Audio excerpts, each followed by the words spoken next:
Hello friends, welcome to learn and fun. अब CRSU की date sheet आ चुकी है और एमजीयू का 24 को एग्ज़ाम है, knowledge and curriculum and assessment for learning का। तो उसी की प्रिपरेशन के लिए, आपकी रिवीजन के लिए कि आप अच्छे से रिवीजन कर सकें, अच्छे से प्रिपरेशन कर सकें अपने एग्ज़ाम के लिए एमजीयू वाले, तो मैं ये लेके आई हूँ आज रिवीजन सीरीज़ है एमसीक्यू के मोस्ट इंपॉर्टेंट क्वेश्चंस के। मैं रिवीजन सीरीज़ लेके आई हूँ जो कि आपकी प्रिपरेशन में बहुत हेल्प होंगे। अगर आपको पसंद आए तो लाइक कीजिए, अपने फ्रेंड्स के साथ ज़्यादा से ज़्यादा शेयर कीजिए, मेरे चैनल को सब्सक्राइब जरूर कीजिए। तो चलिए स्टार्ट करते हैं। इस वीडियो में मैं ज़्यादा डिटेल में आपको क्वेश्चन एक्सप्लेन नहीं करूँगी, फटाफट क्वेश्चन और आंसर देखते रहेंगे ताकि ज़्यादा टाइम वेस्ट आपका ना हो। तो चलिए स्टार्ट करते हैं। आज का पहला क्वेश्चन है, ज्ञान शक्ति है किस दार्शनिक का कथन है? तो ये किसने कहा है? इसका हमारा राइट आंसर है ऑप्शन नंबर 2, हॉब्स ने। ठीक है, सिर्फ मैं राइट आंसर आपको बताते रहूँगी क्वेश्चन के। ज्ञान शब्द की उत्पत्ति ज्ञान शब्द किस धातु से बना है तथा इसका अर्थ क्या है? तो इसका राइट आंसर है हमारा ऑप्शन नंबर 1, ज्ञा धातु से बना है ज्ञान शब्द, और जिसका क्या अर्थ होता है? जानना। ठीक है, नेक्स्ट क्वेश्चन, क्वेश्चन नंबर 3, ज्ञान की विशेषताएं हैं। ज्ञान धन की तरह है, सत्य तक पहुंचने का साधन है, कभी समाप्त ना होने वाली शक्ति। तो इसका राइट आंसर ऑप्शन नंबर 4, सभी। इसकी क्या है? विशेषताएं हैं। विस्तृत दृष्टिकोण से अनुसार ज्ञान के कितने प्रकार हैं? तो विस्तृत दृष्टिकोण के अनुसार ज्ञान के 2 प्रकार हैं, एक प्रागुनिभाविक ज्ञान और एक प्रायोगिक ज्ञान। नेक्स्ट क्वेश्चन नंबर 5, भारतीय दार्शनिकों की दृष्टि में ज्ञान के कौन से प्रकार हैं? इसका हमारा राइट आंसर होगा, भारतीय दार्शनिकों के अनुसार ज्ञान के जो प्रकार हैं, ऑप्शन नंबर 2, पराविद्या और अपराविद्या भारतीय दार्शनिकों के अनुसार हैं। क्वेश्चन नंबर 6, सहज बोध तथा अंतः प्रज्ञा क्या है? तो ये क्या हो जाएगा? इसका राइट आंसर ऑप्शन नंबर 1, सबसे स्पष्ट तथा सहज ज्ञान जो होता है, एकदम क्लियर, जिसमें कोई कंफ्यूजन ना हो, वो हमारा सहज बोध तथा अंतः प्रज्ञा ज्ञान होता है, जिसे हम कहते हैं। नेक्स्ट क्वेश्चन, इनमें से कौन सा आधिकारिक ज्ञान नहीं है? तो इसमें से आधिकारिक ज्ञान जो है वो जो अनुभवों से प्राप्त ज्ञान होता है वो आधिकारिक ज्ञान नहीं होता, बाकी सारे हमारे आधिकारिक ज्ञान है। समझने के लिए आप देख सकते हैं कि जो वैज्ञानिकों द्वारा प्राप्त किया गया ज्ञान होता है और पुस्तकों में पढ़ा जाने वाला ज्ञान होता है, स्थायी, अविरोधी तथा सार्वभौमिक ज्ञान होता है, जो कि रूल्स वगैरह हो गए मैथ्स के, या जो लाल किला वगैरह शाहजहाँ ने बनवाया है, तो ये हमारा एकदम फिक्स नॉलेज है। तो ये क्या है, हम बुक्स वगैरह में पढ़ते हैं, तो ये हमारा आधिकारिक ज्ञान होता है। आगमन विधि से तात्पर्य, तो इसका हमारा राइट आंसर है सभी। इसमें क्या होता है, आगमन विधि के उदाहरण से नियम की ओर दिया जाता है, बच्चों को पहले एग्जाम्पल्स के थ्रू बताया जाता है। ठीक है, तो उसके बाद विशेष से समस्या की ओर जाया जाता है, स्थूल से सूक्ष्म की ओर जाया जाता है। ठीक है, पहले बच्चों को बड़ी बड़ी चीज़ों का, किसी चीज़ के बारे में अच्छे से एक्सप्लेन करके फिर उसके बाद उसका जो मेन रूल होता है वो बताया जाता है। ठीक है, नेक्स्ट क्वेश्चन है, निगमन विधि से तात्पर्य, निगमन विधि के तात्पर्य से संबंधित कथन नहीं है, तो इसमें कौन सा है? ऑप्शन नंबर 3, इतिहास, हिंदी जैसे भाषाई विषयों में इसको नहीं किया जा सकता, बाकी सारा निगमन विधि के बारे में है। इसमें क्या है, पहले नियम बताया जाता है, इसके ऑपोजिट है आगमन विधि के, नियम से उदाहरण की ओर जाया जाता है, सामान्यीकरण से उदाहरण की ओर जाया जाता है, इसका गणित, विज्ञान और तार्किक विषयों में प्रयोग किया जाता है। आपने देखा मैथ्स वगैरह में आप क्या है, रूल्स वगैरह पहले करते हैं, उसके बाद आप जो है सम सॉल्व करते हैं, रूल्स वगैरह आप सीखते हैं, तो ये दोनों एक दूसरे के अपोजिट हैं। तो आगमन से आप याद कर सकते हैं, आ जो है हमारा वो ऊ से उस बनता है ना, ऊ पहले लिख के फिर हम आ बनाते हैं, तो क्या है, इस तरह से आप याद कर सकते हैं। जिसमें आगमन विधि है वो उदाहरण के थ्रू चलती है, और निगमन जो विधि है वो ना से नियम से चलती है। ठीक है, स्टार्टिंग में पहले नियम लेते हैं और आगमन विधि में उदाहरण लेते हैं, आप कन्फ्यूज ना हो। नेक्स्ट क्वेश्चन है हमारा, मनुष्य एक डैश प्राणी है, तो इसका राइट आंसर है ऑप्शन नंबर 1, मनुष्य चिंतनशील व जिज्ञासु प्राणी है। नेक्स्ट क्वेश्चन, अधिगमकर्ता की विशेषताएं हैं। उपरोक्त सभी क्या है? अधिगमकर्ता की विशेषताएं हैं। अधिगम प्रक्रिया में सक्रिय भागीदार होता है, नव प्रवर्तक मतलब कि क्या है इसका, नया सीखने की हमेशा इच्छा रखने वाला, और गतिशील व्यक्ति मतलब कि परिस्थितियों के अनुसार ढल जाना। ये अधिगमकर्ता की विशेषताएं, सारी क्वालिटीज उसमें होनी चाहिए। नेक्स्ट क्वेश्चन है, संज्ञानात्मक विकास सिद्धांत किसके द्वारा दिया गया है या किसका योगदान है? तो इस क्वेश्चन का राइट आंसर है सभी। इन सभी राइटर्स ने क्या है, संज्ञानात्मक विकास के बारे में अपनी अपनी थ्योरी दी है, जीन प्याजे, जे.एस. ब्रूनर और लेव वाइगोत्स्की। नेक्स्ट क्वेश्चन है, व्यक्ति के ज्ञान में वृद्धि उसकी संज्ञानात्मक संरचना डैश का फल है। तो इस क्वेश्चन का राइट आंसर है ऑप्शन नंबर 2, जो व्यक्ति के ज्ञान में वृद्धि उसकी संज्ञानात्मक संरचना व्यक्ति एवं वातावरण के बीच अंतःक्रिया का फल है। ठीक है, जो व्यक्ति होता है उसको जो है अधिक जो है ज्ञान की वृद्धि करने वाला वातावरण, शिक्षा प्रणाली वगैरह, शिक्षा इस तरह से उपलब्ध कराई जाती है, शिक्षा का वातावरण दिया जाता है, तो उसमें क्या है व्यक्ति और शिक्षा में क्या है अंतःक्रिया होती है। टीचर देखिए आप क्लासरूम में जाते हैं तो क्लासरूम में टीचर क्या है आपको एक इन्वायरमेंट देते हैं, लर्निंग एनवायरनमेंट स्कूल में मिलता है, तो अंतःक्रिया होती है। इस तरह से दोनों के बीच में तो क्या है ये व्यक्ति एवं वातावरण के बीच अंतःक्रिया का फल है। नेक्स्ट क्वेश्चन है वेदांत का अर्थ है, तो इसका हमारा राइट आंसर हो जाएगा वेदों का अंत जब होता है तो जो थ्योरी निकल के आती है वो क्या है वेदांत। वेदांत के अनुसार शिक्षा का अर्थ है, तो इसका राइट आंसर है उपरोक्त सभी। ब्रह्म जिज्ञासा तथा आत्म साक्षात्कार मतलब अपने आप में अपने आत्मा के बारे में जानना, गुण रहस्यों को जानना। ठीक है, अविद्या तथा अंधकार से मुक्ति और मोक्ष की प्राप्ति। नेक्स्ट क्वेश्चन है वेदांत दर्शन के अनुसार शिक्षक की विशेषता, तो इस क्वेश्चन का हमारा राइट आंसर है ऑप्शन नंबर 4 सभी। तो क्या है शिक्षक कैसा होना चाहिए, प्रज्ञावान होना चाहिए, सदाचारी और धैर्यवान। वेदांत अनुसार शिक्षा के उद्देश्य, इस क्वेश्चन का भी हमारा राइट आंसर है ऑप्शन नंबर 4 ये सभी। जीवन को श्रेष्ठतर बनाना, व्यक्ति की पार्श्विक प्रवृत्तियों को त्याग करना, ज्ञान की गंगा व तत्व मीमांसा पर जोर देना, ये सारे क्या है वेदांत अनुसार शिक्षा के उद्देश्य। नेक्स्ट क्वेश्चन है आदर्शवाद के समर्थक नहीं है इसमें से, तो क्रो एंड क्रो जो है आदर्शवाद के समर्थक नहीं है, बाकी इन लोगों ने अपने अपने अपने विचार दिए आदर्शवाद के बारे में। किसने, सुकरात, अरस्तु, प्लेटो।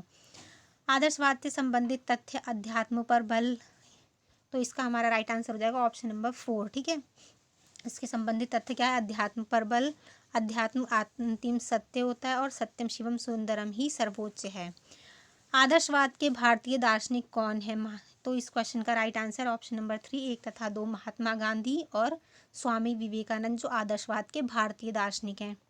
बाकी जो हमने पढ़ा है सुकरात, अरस्तु, प्लेटो ये लोग हैं, ये जो है ये यूनानी दार्शनिक हैं।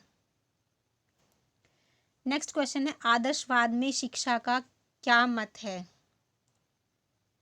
तो इस क्वेश्चन का भी राइट आंसर हो जाएगा ऑप्शन नंबर 4 उपरोक्त सभी क्या है आध्यात्मिक मूल्य जीवन के लिए महत्वपूर्ण, शिक्षा सर्वोत्तम है, शिक्षा द्वारा आध्यात्मिक गुणों का विकास, ये सब क्या है आदर्शवादियों के अनुसार शिक्षा का मत है। नेक्स्ट क्वेश्चन है आदर्शवाद में पाठ्यक्रम संबंधित धारणा, तो इसका भी राइट आंसर हो जाएगा उपरोक्त सभी। पाठ्यक्रम का आधार जीवन के सर्वोच्च आदर्श, पाठ्यक्रम मानव जाति के अनुभवों पर आधारित होना चाहिए, पाठ्यक्रम में विज्ञानों तथा मानव शास्त्र को स्थान होना चाहिए। आदर्शवाद में शिक्षण विधि नहीं है, तो कौन सी विधि नहीं है, खेल विधि नहीं, बाकी क्या है आदर्शवादियों के अनुसार शिक्षण विधि है। तो आपको इस तरह से पूछ सकता है कि आदर्शवाद में शिक्षण कौन सी शिक्षण विधि है, तो इसमें से कोई भी राइट आंसर के लिए ऑप्शन हो सकता है। तो प्रश्नोत्तर विधि का समर्थन करता है ये, वाद विवाद और व्याख्या विधि का। नेक्स्ट क्वेश्चन है एक स्वतंत्र दर्शन के रूप में प्रकृतिवाद का बीजारोपण किसने किया, तो इस क्वेश्चन का राइट आंसर है डेमोक्रीटस, जिन्होंने क्या है एक स्वतंत्र दर्शन के रूप में प्रकृतिवाद का बीजारोपण किया। एक स्वतंत्र दर्शन के रूप में प्रकृतिवाद का विकास किस शताब्दी में हुआ, तो इस क्वेश्चन का राइट आंसर है ऑप्शन नंबर 15 15वीं शताब्दी में क्या है इसका स्वतंत्र दर्शन के रूप में विकास हुआ था।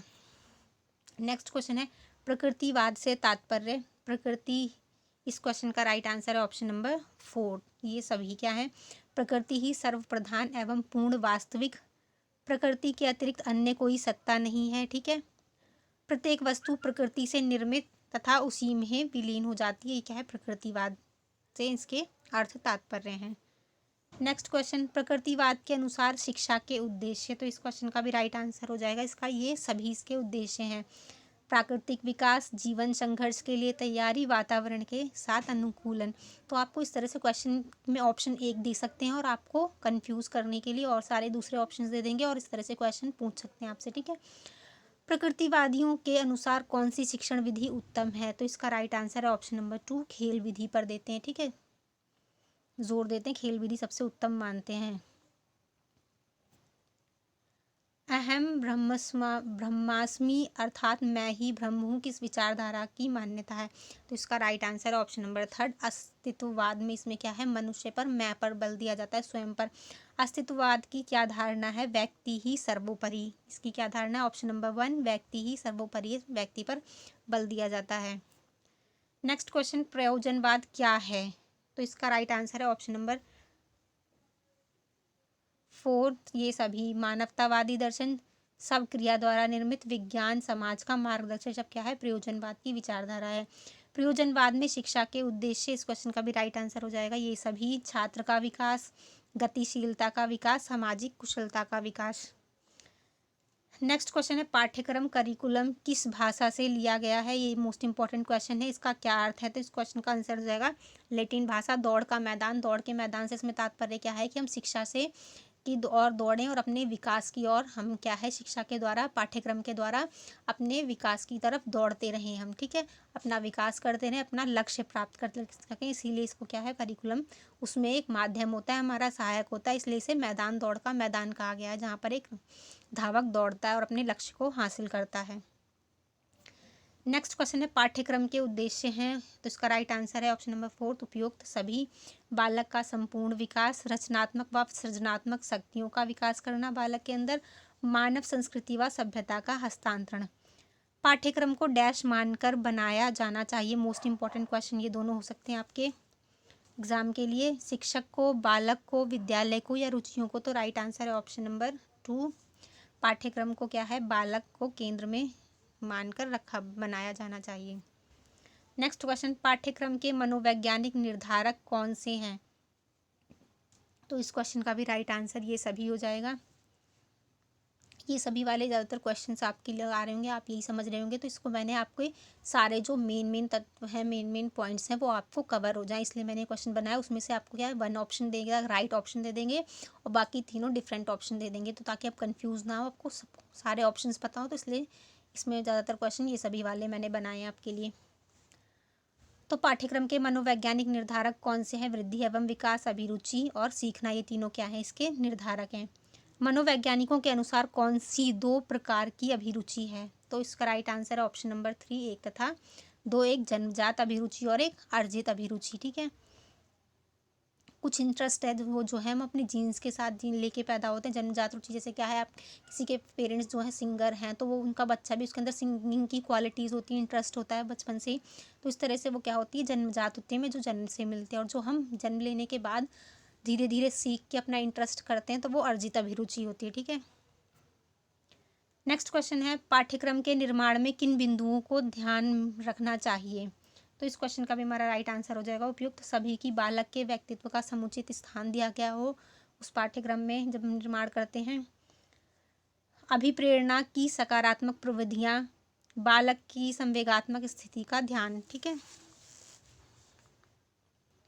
नेक्स्ट क्वेश्चन है, एनसीईआरटी की फुल फॉर्म क्या है? तो इस क्वेश्चन का राइट आंसर है option number 2 national council of education and research training.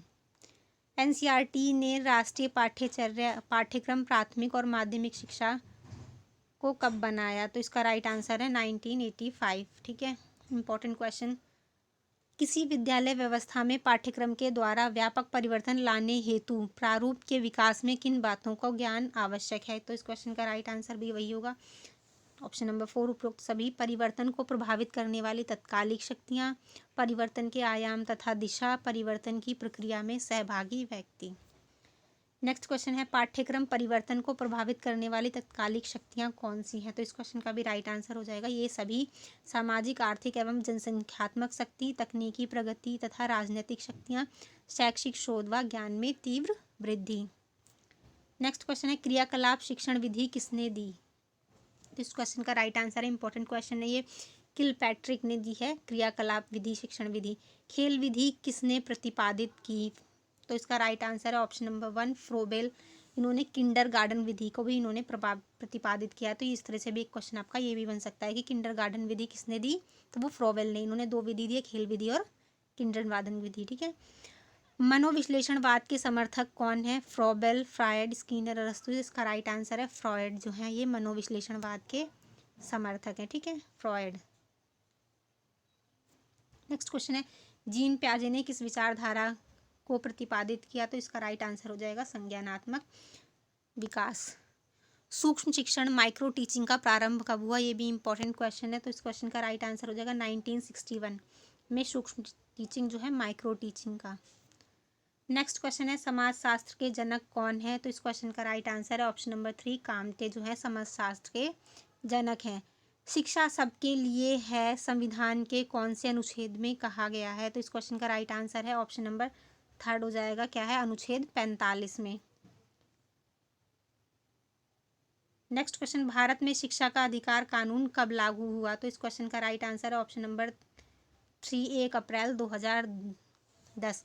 तो ये जो शिक्षा का अधिकार कानून है वो बना तो 2009 में था, ठीक है, लेकिन इसको लागू नेक्स्ट सेशन, जो नया सेशन आप होता है शुरू 1 अप्रैल से होता है ना, तो 1 अप्रैल 2010 में से लागू किया गया था, ठीक है।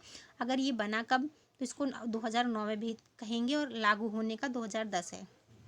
विद्यालय समाज का एक लघु रूप है, ये किसने कहा है? तो हमारा राइट आंसर है ड्यूवी ने। निम्नलिखित में से कौन सी एजेंसी देश में शिक्षक प्रशिक्षण कार्यक्रम के संचालन को नियंत्रित करती है? तो इस क्वेश्चन का राइट आंसर है ऑप्शन नंबर 3 NCTE जो है इसको नियंत्रित करती है शिक्षण। नेक्स्ट क्वेश्चन, प्रथम आदर्शवादी दार्शनिक थे? तो हमारा राइट आंसर हो जाएगा सुकरात। शिक्षा द्वारा बालक को स्वतंत्र मानव बनाना, जिससे वह अपने जीवन के संबंध में पराश्रित ना रहकर स्वयं अपने भाग्य का निर्धारण करे, ठीक है, कि बालक क्या है, उसको शिक्षा के द्वारा एक स्वतंत्र बनाना कि वो दूसरों पे डिपेंड ना रहे, स्वयं अपने भाग्य का, अपने जीवन का विकास स्वयं अपने परिश्रम से कर सके। तो ये किस विचारधारा के अनुसार है? तो ये इसका राइट आंसर है ऑप्शन नंबर 4 अस्तित्ववाद। तो ये थे आज के सारे इंपॉर्टेंट क्वेश्चंस आपके एग्ज़ाम के लिए। तो आई होप आपको समझ में आया होगा, पसंद आया तो लाइक कीजिए, शेयर कीजिए and don't forget to subscribe my channel. All the very best आप सबको अपने एग्ज़ाम के लिए। Thank you so much for watching.